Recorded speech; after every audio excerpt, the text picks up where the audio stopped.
Sunlight, dearest sunlight, I am calling you across the old room. Sunlight, dearest sunlight, I would like to come out of the womb. Something in me feels like all of me, and we danced all alone. Come on in,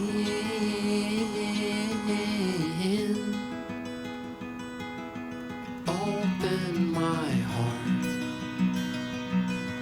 to this world. Open my heart to this world. Hey there, I got the brand new Canon R5 Mark II. It just shipped out and I got it in this morning. I quickly set it up and I'm out here trying to get some test footage so I can share with all of you. Also give my first impressions and thoughts on the camera. Of course, I will be doing my deep dive testing, but I wanted to see what the camera was capable of and get some images with the camera. It's been 4 years since the R5 Mark I came out, and I think a lot of you out there, and myself included, have been really anticipating the release of the R5 Mark II. So, like I said, I'm just out here trying to get a little bit of test footage so I can see what this camera was capable of, and the weather hasn't really been cooperating that much. It's been pretty cloudy, but I'll do my best and try to share some footage with you.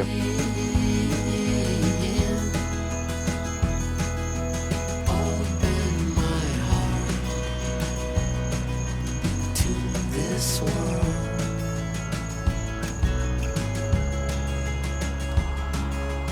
Open my heart to this world.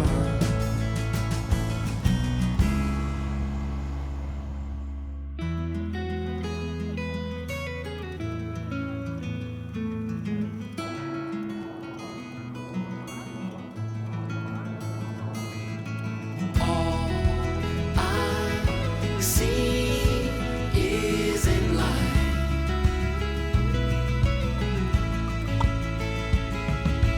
All I see is in light.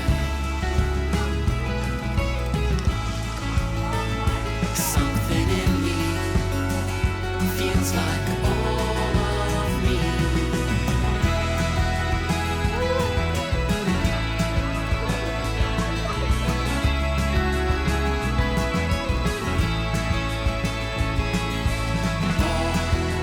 I see is in light. Something in me feels like all of me.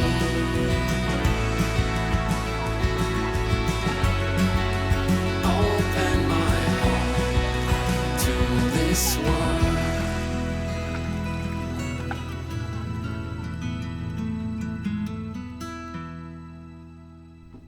So hopefully you enjoyed the footage in the opening sequence. I had a lot of fun out shooting that. Now, a couple of disclaimers right off the bat here. First of all, this is a first impressions video. This is not a review whatsoever. At the time of recording this, I've only had the camera for 24 hours. I also want to mention that this video is not sponsored whatsoever. I don't have a relationship with Canon. I paid for the R5 II with my own money. So obviously the opinion about the camera and everything I'm about to say is completely my own. Now, if you are new to the channel, welcome. My name is Josh, and on this channel, I do review a lot of camera stuff. I do deep dives. I also do tutorials and user guides. I focus specifically on video. So if you're into that kind of stuff, then you're in the right place. And like I said before, this video does not have a sponsor. So if you'd like to support the channel, there are affiliate links in the description for the R5 II especially, but all the gear that I use on a regular basis. So I would really appreciate it if you check that out. Now, all the footage that you saw at the beginning of this video was all shot in the 4K 24 fine mode. That's the oversampled 8K to 4K. I shot everything in C-Log 2, which is new for the R5 Mark II, in the XF EVC, which is the H.265 codec, and long op, and all at the base ISO of 800. Now, there are a lot of recording modes in this camera, and I will definitely be covering those in depth in future videos, but when I had to make the decision to go out and shoot, I think that this is probably the most common codec and style that people are going to be shooting in, so that's what I decided to shoot with. And like I said, I will be testing out all their stuff in later videos. In terms of the gear that I used, I shot it on 2 different lenses, the 24-70 RF lens and the RF 100-500. These are some of my favorite lenses. If you're wondering why this lens is black, it's usually white. It's because I have a skin on it from a company called Alpha Guard, so just to protect it. Also, in terms of ND filters, I use the Nisi True Color 1 to 5 stop variable ND filter. I use this filter all the time, and a lot of people are asking me for recommendations for variable NDs. This one is my favorite, and of course, this will be linked down in the description if you want to try to pick one up. Okay, first thing, of course, is to talk about the image quality. The colors, in my opinion, are just amazing, and it's exactly what you expect from Canon. The oversampled image is crispy with a lot of details, but overall, the way I would describe it is that the image looks accurate, clean, very pleasant, and punchy with a lot of life. I know some of this can definitely be credited to the lenses, of course. The RF 24-70 and 100-500 are fantastic lenses. But overall, I just don't have any complaints about the image quality. It just looks really nice right out of camera with very little grading. It produces a really nice image. Okay, let's talk about log and dynamic range. C-Log2, C-Log2, C-Log2. This is probably the biggest upgrade and thing that I was most excited about with the R5 Mark II. Now, having tested pretty much every Canon camera in the last few years, the R3, the R5, the R6 Mark II, the R7, and so on, C70, R5C, all those cameras, it's just really cool for me to see C-Log2 in a mirrorless camera. Even the R5C, which is labeled as a cinema camera, does not have C-Log2, so very, very cool. And so the biggest question I've had when I heard the announcement of the R5 Mark II, and probably a lot of you are wondering as well, is dynamic range. Now, there has been a lot of discussion online about the dynamic range for photo. And personally, like I said earlier, I don't do any photography. I just mainly focus on video. So I'm going to be talking about video in this because that's what I do and that's what's important to me. So just keep that in mind that there's other people testing out photography, and I recommend you go check out that stuff. But I really just am going to comment on the dynamic range from what I saw in shooting video. So there's a couple of shots I want to take a look at. All right, I think this shot of the field is a great example to see how much dynamic range we have going on in this camera. Look at the sky. There is so much detail in the highlights there, both in the sky and also on the grass. And if you look at the shadows in the foreground and also the darker parts in the background in the trees, you can see there's a lot of detail there. The other thing is the highlight roll-off. If you look at the sky and also the grass, you can see that it's very smooth. You don't see a lot of those like white sort of clippy bits that you might see on other mirrorless cameras. I was really impressed by that. And another thing is just how much detail is in the highlights. This is something that Canon mirrorless cameras have not been very good at, and I see it's really good here. You get great highlight roll-off, a lot of dynamic range, and a lot of highlight detail. Now in this clip here, it's more the same. Specifically, if you look at the grass there, it doesn't just blow out. It looks smooth and the highlight roll-off is nice, and there's just a lot of detail in the highlights. And to me, having analyzed a lot of different Canon cameras, you know, I don't see this all the time. And at the same time, if you look into the darker parts of the image, you definitely have detail in the shadows. It's able to capture a lot of dynamic range in one shot. A lot of this has to do with C-Log2, but I think also with the sensor. And in another clip here to look at, you can see deep into the shadows. And if you look at the brighter parts, like on the bark of the trees or in the field behind the trees, you can see that the highlights look really pleasant and, you know, hold on to detail. So I also want to mention that when I was out shooting these high dynamic range scenes, of course, besides the ones where I was literally just pointing the camera directly at the sun during those sunset shots, because I was basically shooting directly at the sun, I could actually keep all of the information inside of the histogram and waveform without clipping highlights or crushing shadows. And what I mean by this is that when I'm out shooting a scene like that, generally what I do is I expose as high as I possibly can, and it just starts to clip, and then I lower the exposure just a little bit to protect the highlights. Now, often when I'm shooting on Canon mirrorless cameras, especially in C-Log3, when you do that, you wind up crushing out some of the shadows and you lose some of that information because it can only capture so much dynamic range. But when I was out shooting, it was all contained within the histogram and waveform, and when I got home to look at it in post, of course, besides those sunset shots where the sun was clipping a little bit, nothing was clipped on the highlights or the shadows, so I was really impressed by that. Now, Again, this is a preliminary test, just looking at some sample footage. I will definitely be doing my normal deep dive dynamic range testing soon and comparing with other cameras, but I'm very hopeful about the dynamic range coming out of this camera. And the big part of it, I think, is the new sensor design here, but also having C-Log 2 is just absolutely fantastic. Now, if you haven't used C-Log 2 before, it is very flat coming out of the camera, but it grades really, really easily because it has so much latitude. Now, when I was grading all these clips, I just used a few color space transforms in Resolve, and I did some light work with exposure, contrast, and saturation. But what I found, which is common with a lot of other Canon cameras, is it doesn't require a lot of color work right out of camera to get that sort of look. Now, Canon cameras have a look just like Sony cameras or Lumix cameras or Leica or Red or whatever. It's a look that you may or may not like, but right out of camera, in my opinion, it does have a pretty pleasing image, and it did capture a lot of dynamic range. Of course, I'll have to get more nerdy about this, but preliminary results, I think the dynamic range look pretty good. All right, next I want to talk about autofocus and stabilization. So most of the footage that I showed you, I was using manual focus like I usually do, but I did try out autofocus on some of the birds. Now I was in a spot where I don't usually go birding, so I didn't have a lot of luck finding birds, and a lot of them were little, and those are much harder to get shots of. In my opinion, the animal autofocus worked similarly to the R3 from what I recall. Now I haven't shot on the camera in a little bit, and of course I don't have them to compare them side by side, but just from memory recall, it worked about the same. It was really quick. Like when you hit the AF on button, it snapped to focus really quickly. So maybe the same, maybe just slightly better, but it was already really good in the R3. Now I did test out the autofocus quickly in my driveway, just filming myself with, human subject detection, and it seemed very snappy, quick, accurate, didn't really hunt. Maybe almost too quick. I might have to dial back the speed and sensitivity a little bit so it looks a little bit more natural, but yeah, very, very sticky. I think it's gonna work really well for focusing on people. Now the stabilization seemed similar to me with the R3, maybe just slightly better. And the reason why I'm bringing up the R3, because in my opinion, after testing all these Canon cameras, the R3 has the best autofocus and stab out of all of the cameras before the R5 II and the R1, which I haven't tried either. Now, all the footage that you saw in the opening sequence was shot handheld. I did stabilize one shot in post, but the rest of them, I just wanted to leave it as is and show you what it looked like right out of camera. Of course, like I said, I was shooting on the RF24 to 70 and RF100 to 500, which both have image stabilization, but I didn't have any of the digital stabilization turned on. So autofocus and stab, I'd say, is probably on par with the R3 or maybe just slightly better for my initial testing that I did earlier on. Next, let's talk about the ergonomics, the build quality, and the usability of the R5 Mark II. So here I have it next to the R5C to give you a sense of the size and design and all that sort of stuff.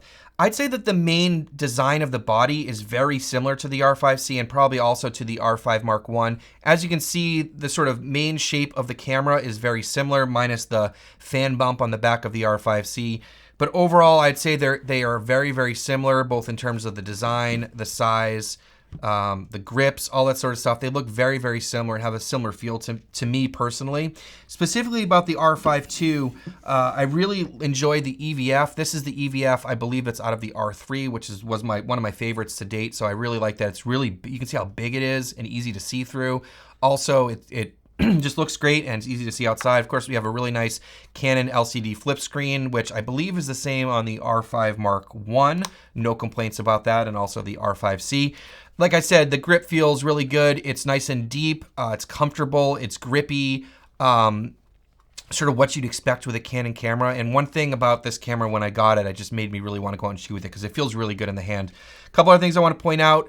This is awesome, guys. Finally, Canon has a full-size HDMI port in their camera. It actually looks funny to me after shooting on so many of their other mirrorless cameras to see a full-size HDMI port, but it does have that. Now, a couple other things to point out. I really do like the on-off switch we've seen on some of the other cameras right here, because when you're holding the camera in your hand, you can easily flip it on and off without having to move your hand too much. I like that. There have been some complaints about the photo video switch being on the left-hand side. For me personally, I don't do a lot of photography, but if you do have it up to your eye and you're focusing or zooming, you have to take your hand off the lens, switch it, go back. So, you know, that is something that I've heard some people complain about. For me, not really a big deal. It has this new hot shoe cover that's really tough to get off, but it does seem very protective. In terms of the cards, it has one CF Express B and one SD card, and I do wish that it had 2 CF Express B cards, but it only has 1. These are my cards I've been using lately, these Angelbird Pro SEs. They're fairly inexpensive. They've been very reliable. The only thing I have to mention is the little plastic has been breaking off in the bottom. I've been meaning to reach out to Angelbird about that, but yep. And these are the SD cards I like, these ProGrade V90 256 gigabytes. Again, links down in the description if you want to pick either of these up. In terms of the battery life, this does have the new LPE6P battery, and I didn't really notice a huge difference between this and say like an R6 Mark II or R5 Mark I. The first part of the shoot, when I was out shooting around the field, I was walking around for probably 3 hours, but I was turning the camera on and off quite a bit, and it got through that whole shoot. So I don't have run times yet. I will do that when I test out overheating and stuff, but it seemed to work pretty well. Definitely better than the R5C, but I don't know exactly in terms of run times. I will have to test that out. Now, there's a couple things about the menus that I want to talk about. So I'm not going to do a full menu walkthrough or anything like that here. I just want to give you a couple of first impressions about it. I'll probably eventually make a full menu setup video and maybe an advanced user guide for this camera after I've used it for a little while. But it's really interesting because I remember watching some of the marketing videos that came out, and they were saying there's some of the language and stuff from the cinema operating system that will make its way into this camera. And it was really interesting to see how that's implemented here, because if you're used to prior Canon mirrorless cameras, you know that the video menu is very similar to the photo menu, but they changed a few things. They have these tabs in here.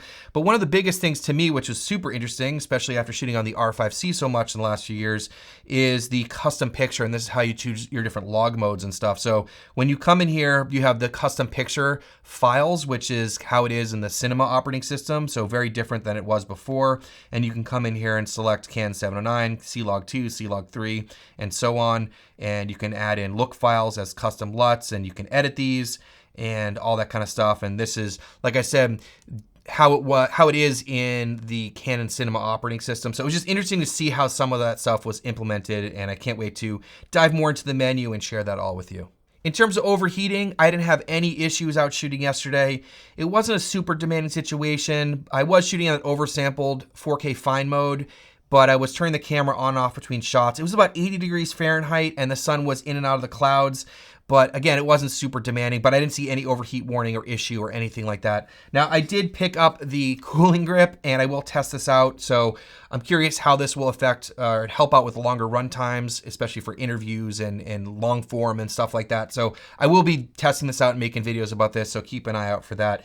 Now, as I said, I didn't have any issues with overheating, but I did have a few other issues that I want to mention. First of all, this happened to me 2 times where the screen just showed this like green stripes all over the screen. And it happened to me one time when I was shooting during the day and one time when I was out shooting at sunset.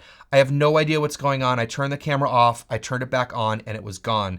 I didn't have any other issues with the camera whatsoever, but I just want to bring this to everyone's attention. In case you're having this issue, make sure you let me know down in the comments. Reach out to Canon or whoever, whatever retailer that you bought it from, and let them know about it. I did email my technical contact at Canon, and they're looking into it. I did buy my camera from B&H, and they did say they would replace the camera for me. I'm not really convinced it's a hardware issue. I have a feeling it's a software issue, and I'm sure they'll address it in a firmware update soon. So I have reported to Canon, so hopefully they are looking into it. But I just want to report it and just be, transparent with all of you. Now, there's a couple things in the camera that I want to mention that are kind of bothersome, some that you probably know about, but let me show you one other thing in the camera. The first thing has to do with the crop mode. And this is just something to be aware of if you're going in and out of crop mode like I often do, especially when I'm doing wildlife. So when I'm shooting, like I said earlier, in that 4K 24 fine mode, you can see here that I'm in 4K UHD 24 fine. If I go into crop mode here, crop mode enabled, it says 4K UHD here, but it's not fine because I think there is only one option in the crop mode. It is oversampled. But when I go here and I switch back to non-crop mode, you can see that I'm not in fine mode. So it puts you back in the line skipped mode just by default, because that's just how the camera's set up. So it caught me off guard where I was going in and out of crop mode and I wanted to be in 4K fine. Just keep in mind, if you do that, then you have to go back in and put it in fine mode. It's a weird thing, but I just wanted to report that. It kind of was bothering me. The other thing was the view assist in the camera. So if you're shooting in C-Log2 or C-Log3, I didn't really like the view assist. I don't think it gave you enough contrast and saturation. It looked really washed out to me, and it was kind of hard to judge color and stuff, both on the LCD and the EVF. Now, The other thing to mention here is that it looked kind of like it blew out on the screen before it actually blew out in terms of like the actual light and exposure. So I was looking and it looked a little blown out, but I looked down and the histogram was fine. I actually raised up the exposure even higher because it still wasn't clipping in the histogram. And then when I brought it into the computer, it was totally fine. So I really don't like the implementation of the view assist. So just be careful with that when you're out shooting. I just want to bring that to your attention. Make sure you're trusting your meters. Now, in terms of meters, what's really cool about this camera is that it has histogram, which all the other cameras have before, but also has waveform, which is awesome. So probably most of you know, if you shot video on a Canon mirrorless camera and you're using the histogram, is that when you press record, the histogram goes away. But the cool thing here is that if you come in here and you turn on the waveform, which is actually a more accurate way of monitoring the exposure, you can see the waveform there. When you hit record, it stays on the screen. So probably recommend using waveform over histogram because it's a little more accurate, but also it stays on the screen when you record because, of course, we want to know what our exposure is when we're recording.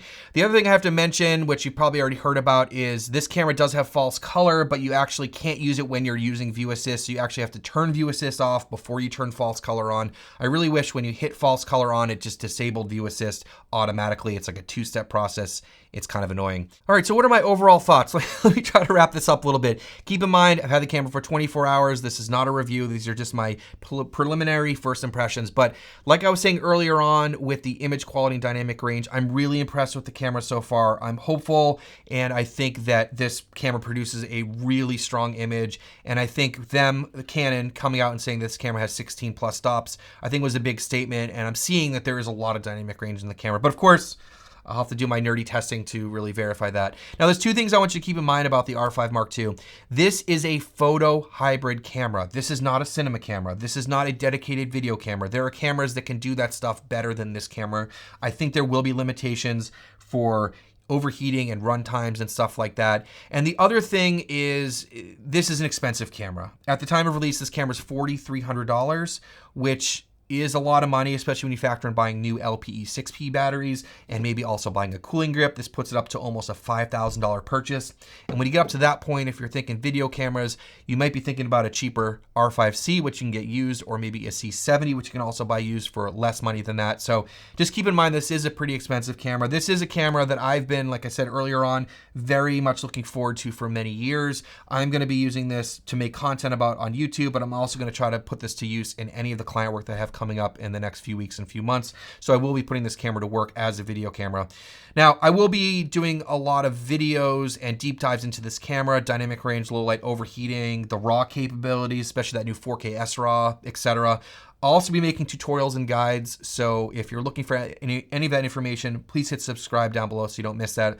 I will definitely be comparing this to the R5C and making an in-depth comparison because I'm personally really interested in how they stack up against each other, and I'm sure a lot of you out there are as well. I don't own a lot of cameras right now, so it's going to be hard for you to make a lot of those comparison videos, but as I can get my hands on cameras, I will do that. I know a lot of people request comparisons, but I just don't have access to all these cameras. I'd like to test this out against the C70 and maybe the OG R5 as well, if I can borrow those from some friends of mine. And I know a lot of you have questions about the R5 too, so stay tuned. I will be methodically going through the camera, making a lot of videos, and I'll be sharing that with all of you, so it's going to be a lot of fun. If you have any questions or any topics that you'd like to see me cover, please let me know in the description down below, and I will get those out as soon as I can. Thanks so much for watching, and we'll see you in the next one.